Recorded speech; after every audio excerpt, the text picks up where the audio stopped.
So here I am now on my domain controller. I'm on NYC-DC1. Now, on a domain controller, you can actually create group policies on a much larger scale than just on a local computer. In fact, you can create these things called GPOs. GPOs are group policy objects, which are little logical objects that can contain all these policies. As I said earlier, there's something like 4,000 different settings that you can configure inside of a GPO. I could actually configure settings in a GPO, and then I can apply it to large groups of users or large groups of computers. Okay, so let me show you where that's at. All right, here I am on the domain controller. I'm going to click Start. I'm going to go to Server Manager. All right. And then once Server Manager is up and running, waiting on the little bar to go away here. Once it's up and running though, I can click Tools, and then I can go to this tool right here called Group Policy Management. So I'm going to open that up now. Okay, so here it is right here. Let me zoom in on this for you a little bit.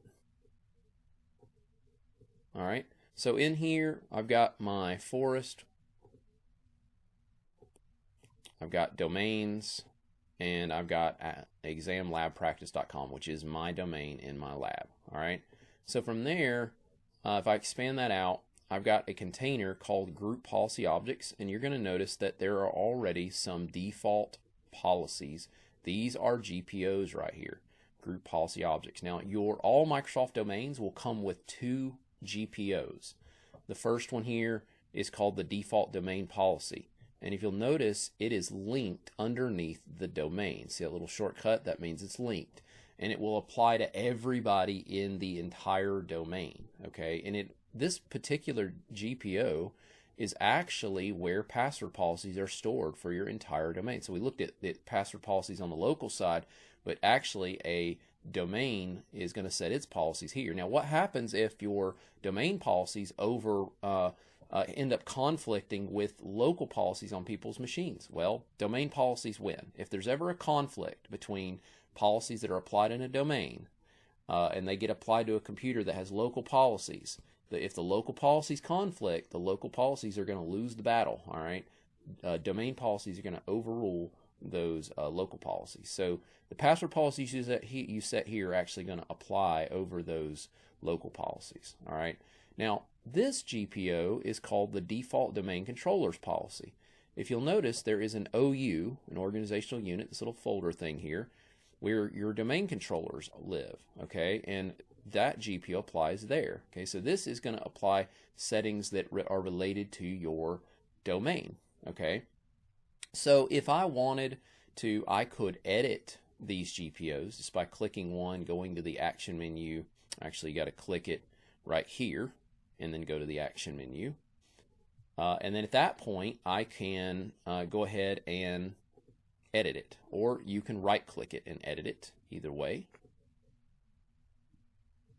It's going to bring up a tool called the Group Policy Management Editor. All right, very similar to the local group policy editor that we saw earlier. All right, and you'll notice computer config, user config. One thing you will notice is you have a folder called policy that contains those three folders we saw with local policies, and then one called preferences. So one thing that's neat in a domain is I can apply policies which are going to enforce things, restrict things, turn things on, turn things off, and the user or computer doesn't have any choice. They have to accept them. Preferences, though, these will configure defaults on people's machines and allow people to change those defaults if they want. So I could actually expand that, and I can configure things in their control panel and all that stuff, and they would actually be able to actually change those settings. So if you want them not to be able to change settings, you would apply things using policies. If you want them to be able to change certain things and you just want to set their defaults, you would use preferences. Okay, so if you look closely here, same thing I showed you with local policies. I can expand Windows settings and then security settings, and I've got my password policies. There's the scripts we looked at, startup and shutdown scripts. Okay, there's account policies here. So there's what they look like for the domain. Okay, I wanted to change those. I wanted to require you to have a 10-character password. I could do that right there. Okay, well, I set it to 9, but if I wanted to go to 10, all right. And then if I wanted to change your account lockout settings here, that's where I could do it. I could enable it here, set the policies I want. All right. Another thing you got all sorts of stuff here. I can do audit policy where I require your computer to write things down that it's doing. I've got user rights assignment, lets me configure all sorts of different settings involving what they can and cannot do on their machine. So there's a lot you can do here. Okay, now this GPO that I just looked at was the default domain policy, which applies to the entire domain. But if I wanted to, I could go here to Group Policy Objects, and I could actually create a new GPO. Okay, let's say I wanted to create a GPO that changed everybody's wallpaper to something.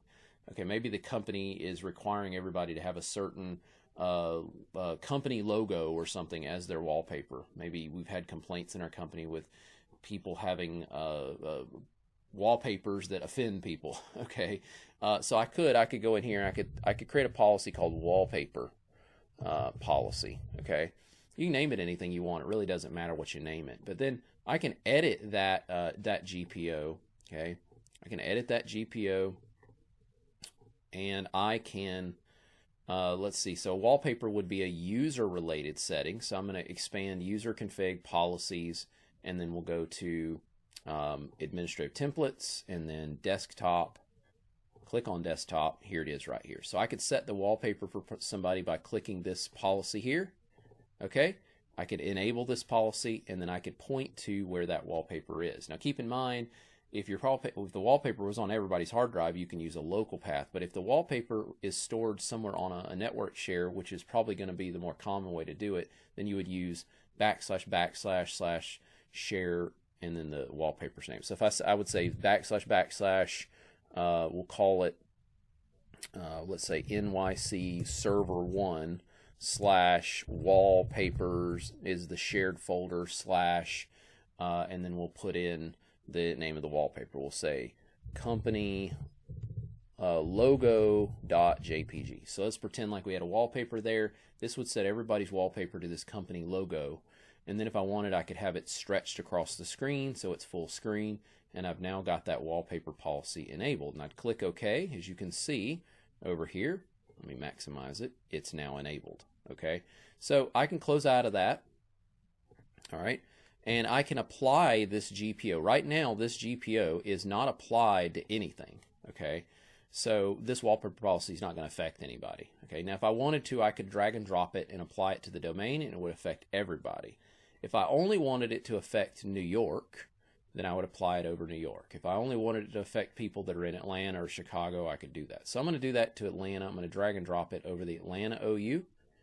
All right, it's going to say, okay, you're going to link it, and then at that point, it's going to apply to the Atlanta OU. So you're going to notice you can have a hierarchical area of GPOs that can be applied. You can apply GPOs to what are called sites, which represent geographic locations in Active Directory. They can be applied to domains, and they can be applied to OUs. Okay, and oddly enough, if you had a wallpaper policy on the domain and you had a wallpaper policy on this Atlanta OU, the Atlanta OU by default would override the Microsoft domain unless you enabled something called I can enable something in the domain that I could call enforce. If you enable this feature called enforce, you can make it where the higher level always overrides the lower level. You can also enable this thing called block inheritance, which will try to make it where these OUs don't receive any policies from a higher level. So I could say block inheritance, and Atlanta would no longer receive policies from the higher levels, the domain or the site. Okay, however, if enforced was turned on, enforce will always override block inheritance if there's a conflict. Not to turn this into an Active Directory server class, just giving you a quick rundown on that. So that's how conflicts are handled. Okay, all right. So hopefully that gives you an understanding, a little bit of an understanding now of how we handle GPOs in a domain. One thing I do want to say though is that policies do not take effect immediately. Okay, policies get refreshed on people's computers. When a user logs on, the user settings get refreshed on people's computers. When computers boot up, computer settings get refreshed on people's computers. And then they get refreshed on a timer. They'll get refreshed every 90 to 120 minutes. A lot of people wonder why they do it every 90 to 120 minutes. You can imagine if you had a very large amount of computers that were all trying to refresh policies at the same time, and they all booted up, and they'd all get their policies in 90 minutes, that would really hurt the performance for domain controllers. So what they did, Microsoft set it so that computers do it every 90 to 120 minutes. They'll refresh their policies. There's a 30-minute offset. So it's a minimum of 90 minutes and then a 30-minute random period, which is the offset period. Okay, and that way one computer might do it in 97 minutes, another computer might do it in 105 minutes. Okay. So that's a way that's managed. All right. Now you can also force computers to refresh their policies. If I do it on an OU, I can actually do this OU here, and I can do what's called a GP update, group policy update. It's going to try to go out and locate all the computers that are in that OU and refresh them. Now another way you can do it is, let me jump over to my client, my Windows 10 client here. Let me just log him on. He got logged off there for a second. Another way that it can be done is you can run a command called the GP update /force command. So if I go to command prompt on this computer as an administrator, you can do this in PowerShell as well. Okay, but in command prompt, and then I'm just going to run this command called GP update /force. With that, if you don't put the force switch, then it just refreshes new policies. If you do /force, use the force, as they say, it's going to run through all the policies from that have also already been applied, as well as new policies. So we're going to run that, okay, and it's going to start updating your policies. Okay, so it takes a moment, and then it's going to update the user settings. It's going to update the computer settings, and then the user settings, and then your policies have been refreshed. Okay. Another thing you can do that's kind of cool is you can run a command called GP result, and GP result will show you which policies are applied on this computer. If I do a /v, that stands for verbose, it's going to show me more details about what's on this machine. So I can run that little command here, as you can see, and it shows me the different policies that are applied on this computer.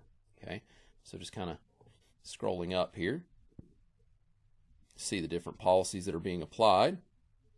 There's your password policies, and it's telling you who gave that policy to you, the GPO called default domain policy.